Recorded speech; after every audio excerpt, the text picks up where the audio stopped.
मेरे प्यारे देशवासियों, नमस्कार। 75वें गणतंत्र दिवस की पूर्व संध्या पर मैं आप सभी को हार्दिक शुभकामनाएं देती हूँ।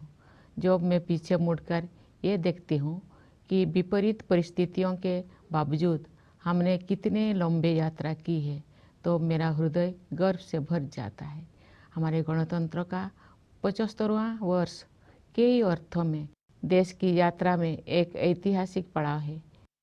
ये उत्सव मनाने का विशेष अवसर है, जैसे हमने स्वाधीनता के 75 वर्ष पूरी होने पर आज़ादी का अमृत महोत्सव के दौरान अपने देश की अतुलनीय महानता और विविधतापूर्ण संस्कृति का उत्सव मनाया था। कल के दिन हम संविधान के प्रारंभ का उत्सव मनाएंगे। संविधान की प्रस्तावना हम भारत के लोग इन शब्दों से शुरू होती है। ये शब्द हमारे संविधान के मूल भाव अर्थात लोकतंत्र को रेखांकित करते हैं। भारत की लोकतांत्रिक व्यवस्था लोकतंत्र की पश्चिमी अवधारणा से कहीं अधिक प्राचीन है, इसीलिए भारत को लोकतंत्र की जननी कहा जाता है। एक लंबे और कठिन संघर्ष के बाद 15 अगस्त 1947 को हमारा देश विदेशी शासन से मुक्त हो गया, लेकिन उस समय भी देश में सुशासन तथा देशवासियों में निहित क्षमताओं और प्रतिभाओं को उन्मुक्त विस्तार देने के लिए उपयुक्त मूलभूत सिद्धांतों और प्रक्रियाओं को स्वरूप प्रदान करने का कार्य चल ही रहा था। संविधान सभा ने सुशासन के सभी पहलुओं पर लगभग 3 वर्षों तक विस्तृत चर्चा की और हमारे राष्ट्र के महान आधारभूत ग्रंथ यानी भारत के संविधान की रचना की। आज के दिन हम सब देशवासी उन दूरदर्शी जननायकों और अधिकारियों का कृतज्ञतापूर्वक स्मरण करते हैं, जिन्होंने हमारा भव्य और प्रेरक संविधान के निर्माण में अमूल्य योगदान दिया था। हमारा देश स्वतंत्रता की शताब्दी की ओर बढ़ते हुए अमृत काल के प्रारंभिक दौर से गुजर रहा है। ये एक युगांतकारी परिवर्तन का कालखंड है। हमें अपने देश को नई ऊंचाइयों तक ले जाने का सुनहरा अवसर मिला है। हमारा लक्ष्यों को प्राप्त करने के लिए प्रत्येक नागरिक का योगदान महत्वपूर्ण होगा। इसके लिए मैं सभी देशवासियों से संविधान में निहित हमारे मूल कर्तव्यों का पालन करने का अनुरोध करूंगी। ये कर्तव्य आज़ादी के 100 वर्ष पूरी होने तक भारत को एक विकसित राष्ट्र बनाने की दिशा में प्रत्येक नागरिक के आवश्यक दायित्व है। इस संदर्भ में मुझे महात्मा गांधी का स्मरण होता है। बापू ने ठीक ही कहा था, जिसने केवल अधिकारों को चाहा है, ऐसे कोई भी प्रजा उन्नति नहीं कर सकी है। केवल वही प्रजा उन्नति कर सकी है जिसने कर्तव्यों का धार्मिक रूप से पालन किया है। मेरे प्यारे देशवासियों, गणतंत्र दिवस हमारे आधारभूत मूल्यों और सिद्धांतों को स्मरण करने का एक महत्वपूर्ण अवसर है। जब हम उनमें से किसी एक बुनियादी सिद्धांतों पर चिंतन करते हैं, तो स्वाभाविक रूप से अन्य सभी सिद्धांतों पर भी हमारा ध्यान जाता है। संस्कृति, मान्यताओं और परंपराओं की विविधता हमारे लोकतंत्र का अंतर्निहित आयाम है। हमारे विविधता का ये उत्सव समता पर आधारित है, जिसे न्याय द्वारा संरक्षित किया जाता है। ये सब स्वतंत्रता की वातावरण में ही संभव हो पाता है। इन मूल्यों और सिद्धांतों की समग्रता ही हमारी भारतीयता का आधार है। Doctor B.R. अम्बेडकर के प्रबुद्ध मार्गदर्शन में प्रवाहित इन मूलभूत जीवन मूल्यों और सिद्धांतों में रची बसी संविधान की भावधारा ने सभी प्रकार के भेदभाव को समाप्त करने के लिए सामाजिक न्याय के मार्ग पर हमें अडिग बनाए रखा है।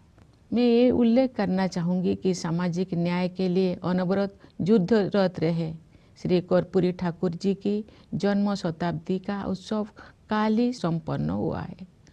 कर्पूरी जी पिछड़े वर्गों के सबसे महान पक्षकारों में से एक थे, जिन्होंने अपना सारा जीवन उनके कल्याण के लिए समर्पित कर दिया था। उनका जीवन एक संदेश था। अपने योगदान से सार्वजनिक जीवन को समृद्ध बनाने के लिए मैं कर्पूरी जी को अपनी श्रद्धांजलि अर्पित करती हूँ। हमारे गणतंत्र की मूल भावना से एकजुट होकर 140 करोड़ से अधिक भारतवासी एक कुटुंब के रूप में रहते हैं। दुनिया के सबसे बड़े इस कुटुंब के लिए सह अस्तित्व की भावना भूगोल द्वारा थोपा गया बोझ नहीं है, बल्कि सामूहिक उल्लास का सहज स्रोत है, जो हमारे गणतंत्र दिवस के उत्सव में अभिव्यक्त होता है। इस सप्ताह के आरंभ में हम सबने अयोध्या में प्रभु श्री राम के जन्म स्थान पर निर्मित भव्य मंदिर में स्थापित मूर्ति की प्राण प्रतिष्ठा का ऐतिहासिक समारोह देखा। भविष्य में जब इस घटना को व्यापक परिप्रेक्ष्य में देखा जाएगा, तब इतिहासकार भारत द्वारा अपने सभ्यतागत विरासत की निरंतर खोज में युगांतकारी आयोजन के रूप में इसका विवेचन करेंगे। उचित न्यायिक प्रक्रिया और देश के उच्चतम न्यायालय के निर्णय के बाद मंदिर का निर्माण कार्य आरंभ हुआ। अब ये एक भव्य संरचना के रूप में शोभायमान है। ये मंदिर न केवल जन जन की आस्था को व्यक्त करता है, बल्कि न्यायिक प्रक्रिया में हमारे देशवासियों की अगाध आस्था का प्रमाण भी है। प्यारे देशवासियों, हमारे राष्ट्रीय त्यौहार ऐसे महत्वपूर्ण अवसर होते हैं जब हम अतीत पर भी दृष्टिपात करते हैं और भविष्य की ओर भी देखते हैं। पिछले गणतंत्र दिवस के बाद के एक वर्ष पर नज़र डालें तो हमें बहुत प्रसन्नता होती है। भारत की अध्यक्षता में दिल्ली में G20 शिखर सम्मेलन का सफल आयोजन एक अभूतपूर्व उपलब्धि थी। G20 से जुड़े आयोजनों में जन सामान्यों की भागीदारी विशेष रूप से उल्लेखनीय है। इन आयोजनों में विचारों और सुझावों का प्रभाव ऊपर से नीचे की ओर नहीं, बल्कि नीचे से ऊपर की ओर था। उस भव्य आयोजन से ये सीख भी मिली है कि सामान्य नागरिकों को भी ऐसे गहन तथा अंतर्राष्ट्रीय महत्व के मुद्दे में भागीदार बनाया जा सकता है, जिसका प्रभाव अंततः उनके अपने भविष्य पर पड़ता है। G20 शिखर सम्मेलन के माध्यम से ग्लोबल साउथ की आवाज़ के रूप में भारत के अभ्युदय को भी बढ़ावा मिला, जिससे अंतर्राष्ट्रीय संवाद की प्रक्रिया में एक आवश्यक तत्व का समावेश हुआ। जब संसद ने ऐतिहासिक महिला आरक्षण विधेयक पारित किया, तो हमारा देश स्त्री पुरुष समानता के आदर्शों की ओर आगे बढ़ा। मेरा मानना है कि नारी शक्ति बंधन अधिनियम महिला सशक्तिकरण का एक क्रांतिकारी माध्यम सिद्ध होगा। इससे हमारे शासन की प्रक्रियाओं को बेहतर बनाने में भी बहुत सहायता मिलेगी। जब सामूहिक महत्व के मुद्दों पर महिलाओं की भागीदारी बढ़ेगी, तो हमारी प्रशासनिक प्राथमिकताओं का जनता की आवश्यकताओं के साथ बेहतर सामंजस्य बनेगा। इसी अवधि में भारत चंद्रमा के दक्षिणी ध्रुव के क्षेत्र पर उतरने वाला पहले देश बना। चंद्रयान 3 के बाद इसरो ने एक सौर मिशन भी शुरू किया। हाल ही में आदित्य L1 के सफलतापूर्वक हेलो ऑर्बिट में स्थापित किया गया है। भारत ने अपने पहले एक्सरे पोलरीमीटर सैटेलाइट, जिसे एक्सपोसेट कहा जाता है, के प्रक्षेपण के साथ नए साल की शुरुआत की है। ये सैटेलाइट अंतरिक्ष ब्लैक होल जैसे रहस्यों का अध्ययन करेगा। वर्ष 2024 के दौरान अन्य कोई अंतरिक्ष अभियानों की योजना बनाए गए हैं। ये प्रसन्नता के विषय है कि भारत की अंतरिक्ष यात्रा में अनेक नई उपलब्धियां हासिल की जाने वाले हैं। हमारे प्रथम मानव अंतरिक्ष उड़ान कार्यक्रम गगनयान मिशन की तैयारी सुचारू रूप से आगे बढ़ रही है। हमें अपने वैज्ञानिकों और प्रौद्योगिकी विशेषज्ञों पर सदैव गर्व रहा है, लेकिन अब ये पहले से कहीं अधिक ऊंचे लक्ष्य तय कर रहे हैं और उनके अनुरूप परिणाम भी हासिल कर रहे हैं। भारत के अंतरिक्ष कार्यक्रम का उद्देश्य संपूर्ण मानवता के कल्याण के लिए विज्ञान और प्रौद्योगिकी की भूमिका को और अधिक विस्तार तथा गहराई प्रदान करना है। इसरो के कार्यक्रम के प्रति देशवासियों में जो उत्साह दिखाई देता है, उससे नई आशाओं का संचार हो रहा है। अंतरिक्ष विज्ञान के क्षेत्र में नई उपलब्धियों ने युवा पीढ़ी की कल्पना शक्ति को नई पंख दिए हैं। मुझे विश्वास है कि हमारे बच्चों और युवाओं में बड़े पैमाने पर विज्ञान के प्रति रुझान बढ़ेगा तथा उनमें वैज्ञानिक दृष्टिकोण विकसित होगा। अंतरिक्ष विज्ञान की इन उपलब्धियों से युवाओं, विशेषकर युवा महिलाओं को ये प्रेरणा मिलेगी कि वे विज्ञान और प्रौद्योगिकी को अपना कार्य क्षेत्र बनाएं। मेरे प्यारे देशवासियों, आज का भारत आत्मविश्वास के साथ आगे बढ़ रहा है। सुदृढ़ और स्वस्थ अर्थव्यवस्था इस आत्मविश्वास का कारण भी है और परिणाम भी। हाल के वर्षों में सकल घरेलू उत्पाद की हमारी वृद्धि दर प्रमुख अर्थव्यवस्थाओं में सबसे अधिक रही है। ठोस आकलन के आधार पर हमें पूरा विश्वास है कि ये असाधारण प्रदर्शन वर्ष 2024 और उसके बाद भी जारी रहेगा। ये बात मुझे विशेष रूप से उल्लेखनीय लगती है कि जिस दूरगामी योजना दृष्टि से अर्थव्यवस्था को गति प्राप्त हुई है, उसी के तहत विकास को हर दृष्टि से समावेशी बनाने के लिए सुविचारित जन कल्याण अभियानों को भी बढ़ावा दिया गया है। महामारी के दिनों में समाज के कमजोर वर्गों को मुफ्त खाद्यान्न उपलब्ध कराने के लिए लागू योजनाओं का दायरा सरकार ने बढ़ा दिया था। बाद में कमजोर वर्गों की आबादी को संकट से उबरने में सहायता प्रदान करने हेतु इन कल्याणकारी योजनाओं को जारी रखा गया।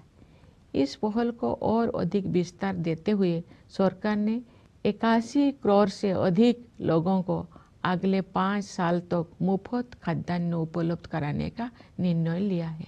संभवतः इतिहास में ये अपनी तरह का सबसे बड़ा जन कल्याण कार्यक्रम है। साथ ही सभी नागरिकों के जीवन यापन को सुगम बनाने के लिए अनेक समयबद्ध योजनाएं भी कार्यान्वित की जा रही है। घर में सुरक्षित और पर्याप्त पेयजल की उपलब्धता से लेकर अपना घर होने के सुरक्षाजनक अनुभव तक, ये सभी बुनियादी न्यूनतम आवश्यकताएं हैं, न कि विशेष सुविधाएं। ये मुद्दे किसी भी राजनीतिक या आर्थिक विचारधारा से परे है और इन्हें मानवीय दृष्टिकोण से ही देखा जाना चाहिए। सरकार ने केवल जन कल्याण योजनाओं का विस्तार और संवर्धन ही नहीं किया है, अपितु जन कल्याण की अवधारणा को भी नया अर्थ प्रदान किया है। हम सभी उस दिन गर्व का अनुभव करेंगे जब भारत ऐसे कुछ देशों में शामिल हो जाएगा जहां शायद ही कोई बेघर हो। समावेशी कल्याण की इसी सोच के साथ राष्ट्रीय शिक्षा नीति में डिजिटल विभाजन को पाटने और वंचित वर्गों के विद्यार्थियों के हित में समानता पर आधारित शिक्षा व्यवस्था के निर्माण को समुचित प्राथमिकता दी जा रही है। आयुष्मान भारत योजना के विस्तारित सुरक्षा कवच के तहत सभी लाभार्थियों को शामिल करने का लक्ष्य है। इस संरक्षण से गरीब और कमजोर वर्गों के लोगों में एक बहुत बड़ा विश्वास जगा है। हमारे खिलाड़ियों ने अंतर्राष्ट्रीय मंच पर भारत का मान बढ़ाया है। पिछले साल आयोजित एशियाई खेलों में हमने 107 पदकों के नए कीर्तिमान के साथ इतिहास रचा और एशियाई पैरा खेलों में हमने 111 पदक जीते। ये अत्यंत प्रसन्नता की बात है कि महिलाएं हमारी पदक तालिका में बहुत प्रभावशाली योगदान दे रही है। हमारे श्रेष्ठ खिलाड़ियों की सफलता से बच्चों को विभिन्न खेलों में भाग लेने के लिए प्रेरणा मिली है, जिससे उनका आत्मविश्वास बहुत बढ़ा है। मुझे विश्वास है कि नई आत्मविश्वास से भरपूर हमारे खिलाड़ी आगामी पेरिस ओलंपिक में और भी अच्छा प्रदर्शन करेंगे। प्यारे देशवासियों, हाल के दौर में विश्व में अनेक स्थलों पर लड़ाइयाँ हो रही है और दुनिया के बहुत से हिस्से हिंसा से पीड़ित है।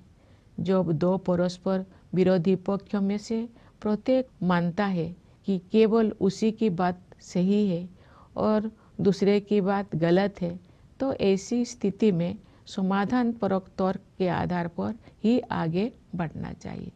दुर्भाग्य से तर्क के स्थान पर आपसी भय और पूर्वाग्रह ने भावावेश को बढ़ावा दिया है, जिसके कारण अनवरत हिंसा हो रही है। बड़ी पैमाने पर मानवीय त्रासदियों की अनेक दुखद घटनाएं हुई है और हम सब इस मानवीय पीड़ा से अत्यंत व्यथित है। ऐसी परिस्थिति में हमें भगवान बुद्ध के सारगर्भित शब्दों का स्मरण होता है। नहीं बेरेन वेरानी समन्तिद कुदाचनम अबेरेन च समन्ति एष धम सनंतन। इसका भावार्थ है, यहाँ कभी भी शत्रुता को शत्रुता के माध्यम से शांत नहीं किया जाता है, बल्कि अशत्रुता के माध्यम से शांत किया जाता है। यही शाश्वत नियम है। वर्धमान महावीर और सम्राट अशोक से लेकर राष्ट्रपिता महात्मा गांधी तक भारत ने सदैव एक उदाहरण प्रस्तुत किया है कि अहिंसा केवल एक आदर्श मात्र नहीं है जिसे हासिल करना कठिन है, बल्कि ये एक स्पष्ट संभावना है। यही नहीं, अपितु अनेक लोगों के लिए ये एक जीवंत यथार्थ है। हम आशा करते हैं कि संघर्ष में उलझे क्षेत्रों में उन संघर्षों को सुलझाने तथा शांति स्थापित करने के मार्ग खोज लिए जाएंगे। वैश्विक पर्यावरण संकट से उबरने में भी भारत का प्राचीन ज्ञान विश्व समुदाय का मार्गदर्शन कर सकता है। भारत को ऊर्जा के नवीकरणीय स्रोतों को बढ़ावा देने में अग्रणी योगदान देते हुए और ग्लोबल क्लाइमेट एक्शन को नेतृत्व प्रदान करते हुए देखकर मुझे बहुत प्रसन्नता होती है। भारत ने पर्यावरण के प्रति सचेत जीवन शैली अपनाने के लिए लाइव मूवमेंट शुरू किया है।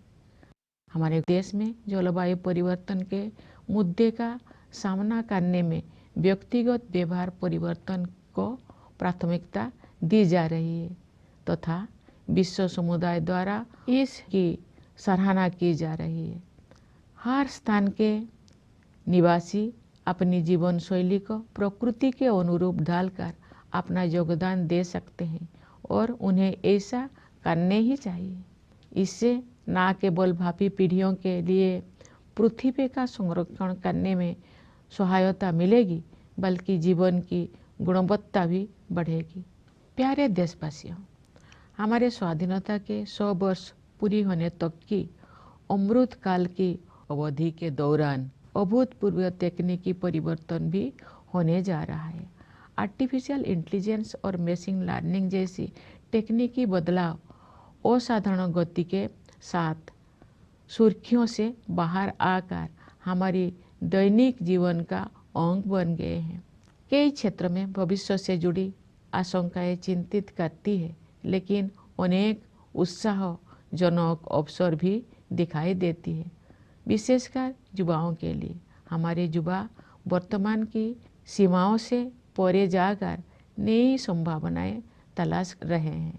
उनके मार्ग से बाधाओं को दूर करने और उन्हें अपनी पूरी क्षमता का उपयोग करने की सुविधा प्रदान करने के लिए हमें हर संभव प्रयास करना है।